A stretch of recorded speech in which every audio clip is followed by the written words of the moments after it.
Estamos acostumbrados al cliché, a un cliché un poco xenófobo y hasta algo racista respecto de nuestros vecinos bolivianos.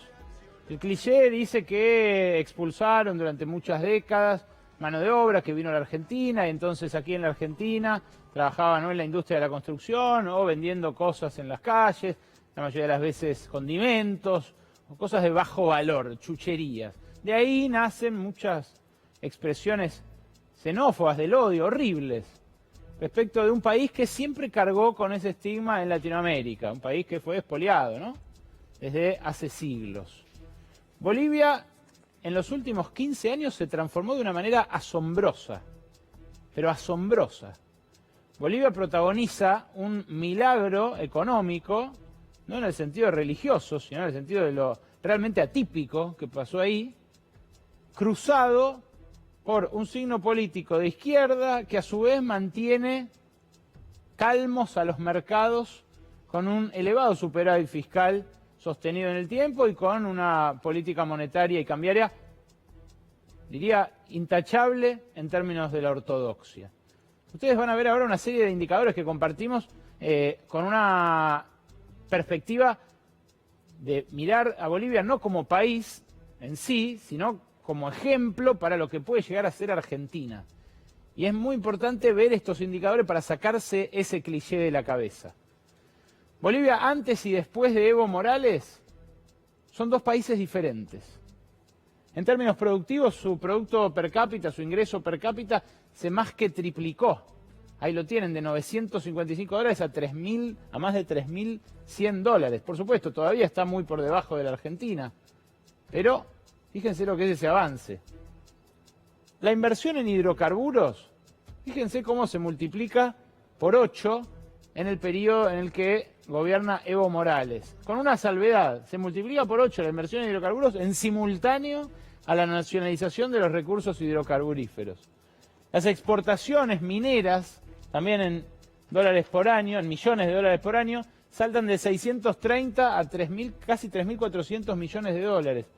La cobertura de electricidad, fíjense eso, salta del 67 al 85 y el consumo también, lo cual da cuenta de más generación eléctrica, de también inversiones en ese sector de la energía. En términos financieros, Bolivia, fíjense, los números que puede exhibir, seleccionados, todos estos datos oficiales del Banco Central de Bolivia. Los depósitos en el sistema financiero se multiplicaron también a esa escala. Las reservas se multiplicaron por 10, saltaron de 1.148 millones de dólares a 12.734, con otra salvedad. Con un producto mucho más chico que el argentino, tiene el ratio por lejos más elevado de reservas sobre producto de toda la región. Pero por lejos, por lejísimo. La deuda pública externa a su vez se redujo a 1/3 en el peso respecto del producto. Y no los quiero atosigar con cifras, pero realmente estas que vienen ahora son las más notables. ¿Qué pasó con la sociedad boliviana al cabo de la aplicación del modelo de Evo Morales? Bueno, pasó esto que van a ver ustedes acá en la tercera placa. Se convirtió la sociedad, el desempleo bajó a la mitad, la pobreza extrema bajó a menos de la mitad. El salario mínimo se multiplicó por 3 y fíjense este último dato.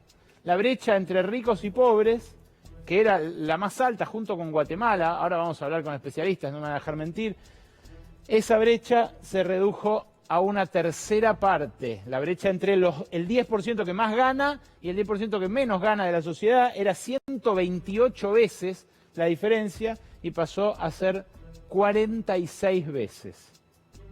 Esto no es un milagro, es el producto de la aplicación de determinadas políticas. Y la gran pregunta es, ¿puede Argentina aprender de estas políticas para salir de la crisis que deja Macri? ¿Es posible pensar en un modelo boliviano más allá de los modelos que se agitan últimamente entre quienes siguen la actividad de Alberto Fernández, que son, por un lado, Portugal, por el viaje que hizo, y por otro lado, Uruguay, por las menciones que hizo la semana pasada de su renegociación? Bueno, vamos a hablar con dos tipos que saben mucho de esto. Acompáñame, Dire. Vinieron Pablo Stefanoni y Ariel Basteiro. Gracias por venir. Muchas gracias por la invitación. Gracias por venir, Ariel, también. No, gracias a vos por invitar. En un ratito vamos a hablar con el vicepresidente de Bolivia, con Álvaro García Lineras. Les quiero hacer una pregunta a cada uno antes de conversar con él.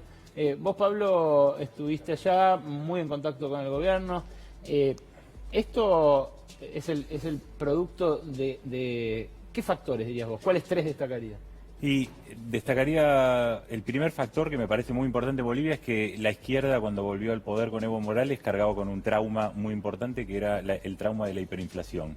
En el año 85, en ese momento el gobierno de izquierda, de la Unidad Democrática Popular, terminó yéndose del poder con hiperinflación, y Evo Morales y la izquierda boliviana tenían mucho temor a ese desorden financiero, con lo cual Evo Morales le prestó mucha atención a la estabilidad macroeconómica.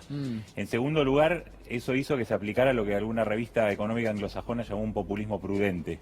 Estatización de sectores estratégicos como el gas o los hidrocarburos, y buena relación con la agroindustria o los bancos, y una cierta coexistencia pacífica con la economía informal.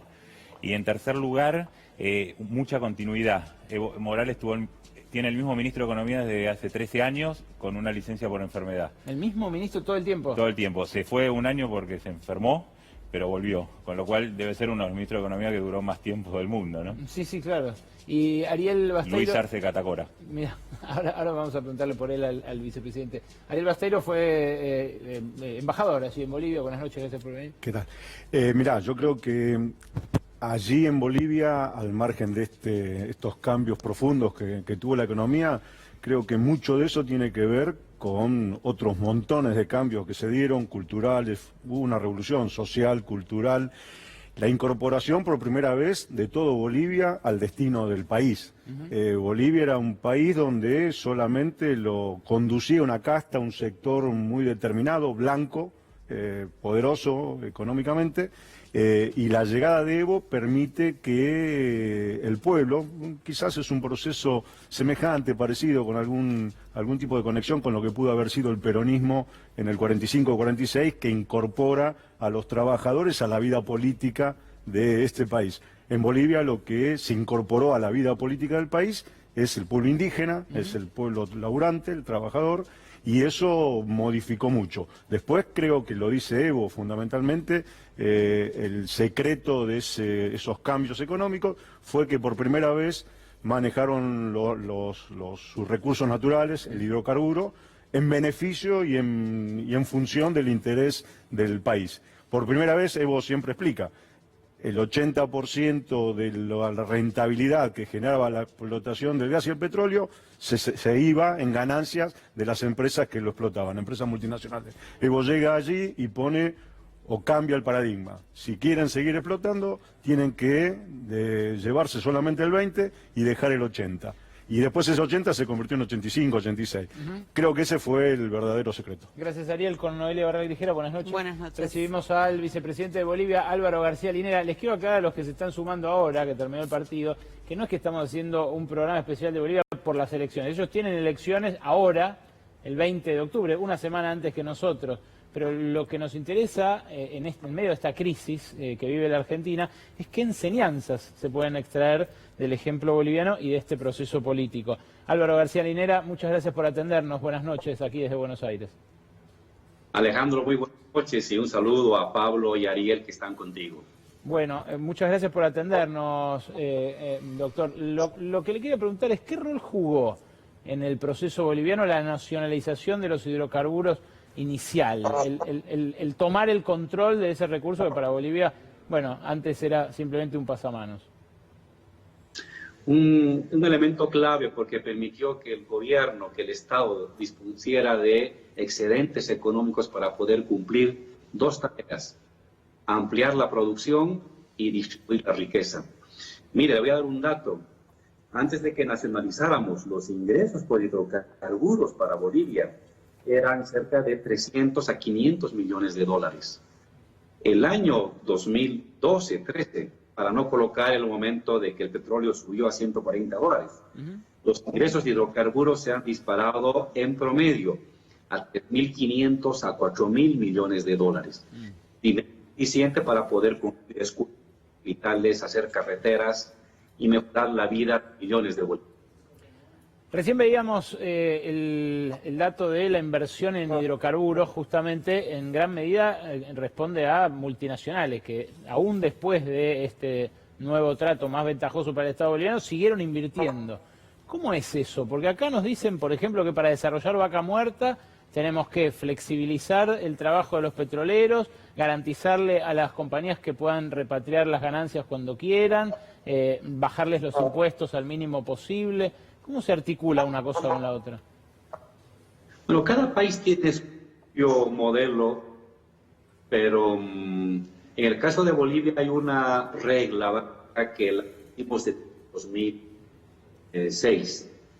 Las petroleras no son propietarias, cumplen servicios para el Estado y del total de la producción bruta, para el Estado tiene que quedar mínimo el 82% y el 18% o menos, dependiendo del campo, dependiendo de la inversión, en manos privadas. Esta es una regla de oro que la mantenemos hasta el día de hoy, desde el año 2006, y ha permitido que el Estado disponga de los recursos y que petroleras, pese a las amenazas durante varios meses al principio, o años al principio, igual se han quedado en Bolivia porque el negocio también sigue siendo rentable, ya no como antes, pero sigue siendo rentable también para ellos. Esta rentabilidad tiene que ver con la productividad especial que tiene Bolivia en sus campos petroleros, pero ¿podría aplicarse a Argentina? Digo, aventurando ustedes sin pedirle una definición geológica sobre Vaca Muerta, pero ¿podríamos nosotros aspirar a obtener una mayor porción de la renta sin que se vayan todos los inversores? No me atrevería a hacer una deducción de ese calibre, pero le doy otro dato. Tengo la impresión que el precio del gas para el consumo interno acá en Bolivia y con el que vendemos a nuestros países hermanos, Brasil y Argentina, es mucho menor precio que las petroleras entregan en Argentina para el consumo interno. Y a pesar de este precio menor, sigue habiendo rentabilidad. Por eso, la fórmula de 82% de ganancia para el Estado boliviano, 18% para las empresas privadas, funciona. Interesante.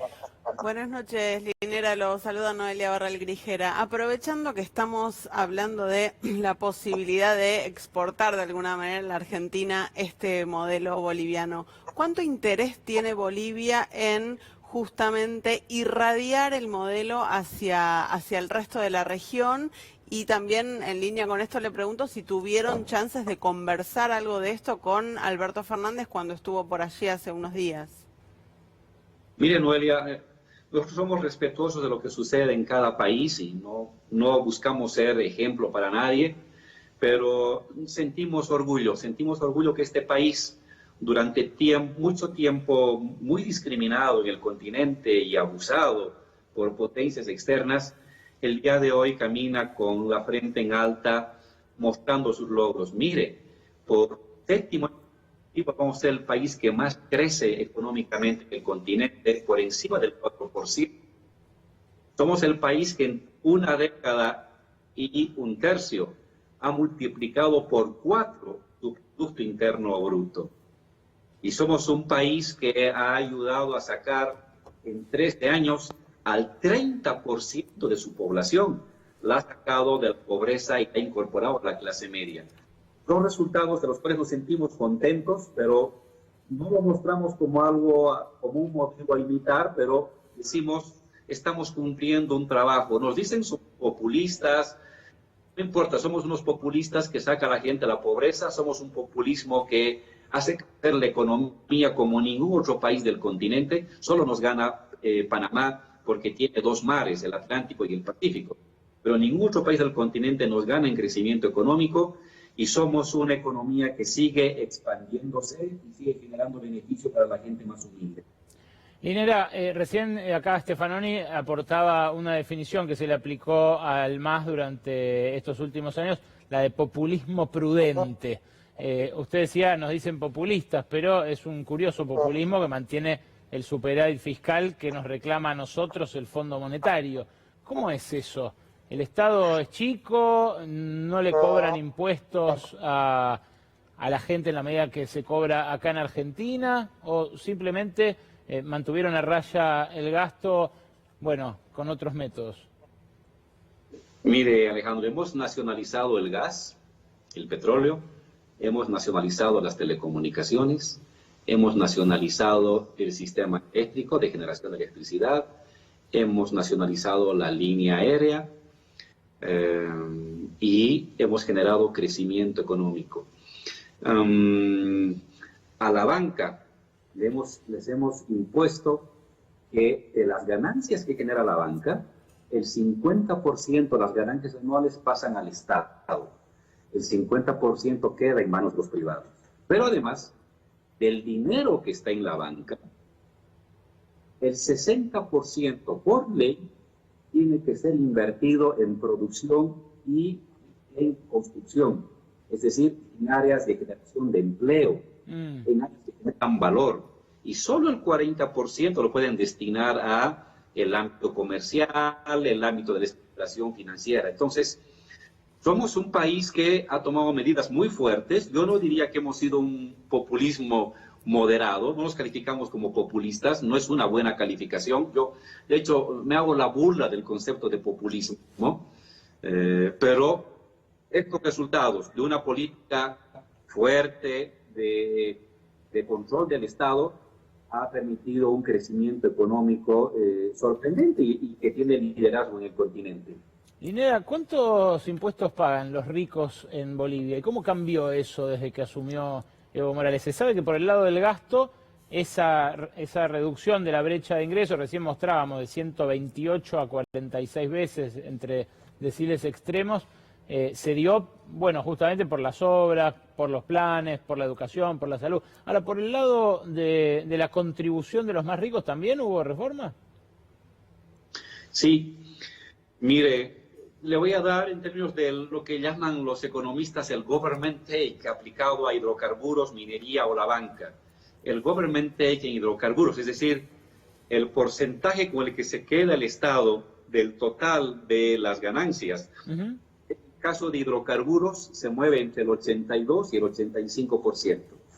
El government take, que en la minería se mueve entre el 50 y el 55% de las ganancias.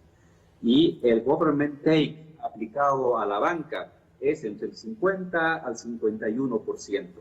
Son medidas fuertes en las que el Estado ha concentrado las ganancias de los ricos, no los ha asfixiado, ha habilitado espacios de acumulación, pero ha hecho una distribución equitativa porque con ese dinero el Estado ha permitido crear un seguro universal de salud, crear el mismo número de escuelas en Bolivia que las que se habían creado en 180 años anteriormente, reducir la desigualdad tan terrible que teníamos, que era vergonzosa, de 140 veces a 1 entre el más rico y el más pobre, la hemos reducido a 36, 38 veces, y a la vez hemos seguido promoviendo la producción.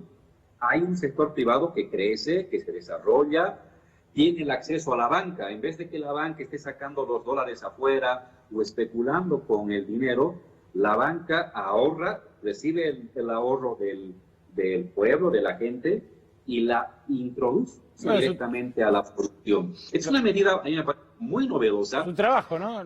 Es para lo que está hecha la banca, digamos. Para promover producción, para promover empleo, y no para promover especulación, ni para promover fuga de capitales. Hemos bolivianizado el ahorro mediante un conjunto de políticas monetarias y fiscales. Hoy el ahorro de los bolivianos en un 98% es en bolivianos, no es en dólares. Cuando llegamos nosotros al gobierno... Sí, de esto tengo un gráfico. Permítame, Linea, no sé si lo va a ver usted a través de Skype, pero tengo un gráfico de esto porque es realmente sorprendente. Para un argentino que ve que ante el menor indicio de crisis sale a comprar dólares como loco, ahí tiene en el gráfico, le digo a nuestros televidentes, cuánto era en bolivianos los depósitos y los préstamos del sistema financiero cuando asumió Evo Morales, 7,5% de los préstamos, 16% de los depósitos. ¿Y cuánto es ahora? 87%.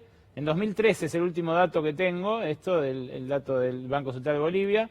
Casi 90% de los préstamos, casi 80% de los depósitos. Linera, ¿me permite un microsegundo? Lo introduzco de vuelta a Stefanoni, que además es economista. ¿Y cómo fue que consiguieron hacer esto? Digo, vos que sos argentino y que sabés nuestra pasión por el dólar y a la vez... Bueno, creo que tuvo una de las razones fue que hubo poca expectativa de devaluación. En estos años se mantuvo muy estable el tipo de cambio y eso hizo que, sumado a alguna penalización impositiva por los ahorros en dólares, la gente eligiera ahorrar en bolivianos, y quizás eso, vos decías que era sorprendente, y quizás eso tiene ese aspecto sorprendente de que fue una elección individual, digamos, de cada uno de ahorrar en bolivianos. Claro, no los y de obligan. que se fue en una economía bimonetaria, como era la economía boliviana, se fuera bolivianizando también las expectativas, En de algún 15 modo. años, eso es increíble, realmente. No se movió, el dólar no se movió en los últimos salúdenlo, 10 si años, quiere. 12 años no se movió. Tiene el mismo valor. Lo escucha, embajador, al vicepresidente. Buenas Salúdelo. noches, ¿Qué tal, vicepresidente. ¿Qué tal, Álvaro? No se movió en todo ese tiempo y eso creo que también es producto de esta confianza. El otro tema es también saber de dónde venía Bolivia y dónde está Bolivia hoy. Recordemos que Bolivia, hasta la llegada de Evo, era el país más pobre de Sudamérica o casi de Latinoamérica, que sus estándares, sus números de la macroeconomía, la microeconomía eran bajos o no eran buenos. Creo que el mérito más grande es poner a Bolivia en el lote junto con los demás países de Latinoamérica. Hoy están mucho mejor que incluso la Argentina. Álvaro, ¿y esto no representa un riesgo para ustedes en la próxima elección? Ya ahí apelo a usted como teórico político, como columna vertebral teórica del movimiento al socialismo. ¿No temen que les ocurra ahora el 20 de octubre algo parecido a lo que les solió ocurrir a los movimientos que en Argentina lograron elevar el nivel de vida de la población y que después se enfrentaron demandas de nuevo tipo que no pudieron alimentar, que no pudieron satisfacer, y el electorado terminó optando por otras alternativas? Antes de responderte el debate sobre el cuadro que mostrabas, esto es del año 2013, hasta el año 2018, estas cifras han pasado hasta el 90, 97, 98%, tanto de los ahorros como de los créditos. Y tiene que ver con una tasa relativamente flexible de cambio, exportaciones que han incrementado notablemente, que pasan por el Banco Central y luego a los privados, pero además porque hemos premiado al que ahorra en bolivianos. Arranca una ley que premia al ahorrista puesta por la moneda boliviana, de tal manera que eso nos ha permitido soportar las fluctuaciones internacionales y darle al Estado una capacidad de flexibilidad monetaria al momento de invertir, de sacar dinero al consumo interno, al mercado, o de retirar dinero. Entonces, ha sido un conjunto de políticas bien pensadas en el ámbito fiscal y en el ámbito monetario que han logrado esa extraordinaria bolivianización de la economía boliviana. Cuando éramos un país, cuando llegamos al gobierno, la gente manejaba en el bolsillo el dólar, o manejaba el boliviano, y la gente en una tienda podía usar el dólar y el boliviano sin ningún tipo de restricción. Hoy no, ahora la gente ahorra en boliviano, sabe que el dinero boliviano es sólido, que hay una economía sólida, que hay un Estado sólido que garantiza Álvaro, su ahorro. Queda clarísimo. Queda clarísimo. No quiero, se me acabó el tiempo, no quiero que me deje de responder la otra pregunta. ¿No cree que este ascenso social que generó en estos 15 años el gobierno de Evo Morales puede volvérsele en contra en caso de que se generen esas nuevas demandas? Siempre hay ese riesgo, porque claro, sectores populares asociados en sindicatos, en gremios, mejoran sus condiciones de vida, tienen ingresos de clase media, digámoslo así, por ingresos, otro tipo de expectativas, otro tipo de asociatividades, cambian el sindicato por el WhatsApp, en fin. Pero lo que ha pasado en Bolivia es algo muy interesante. Buena parte de este ascenso de la clase media ha traído el bagaje cultural de su origen.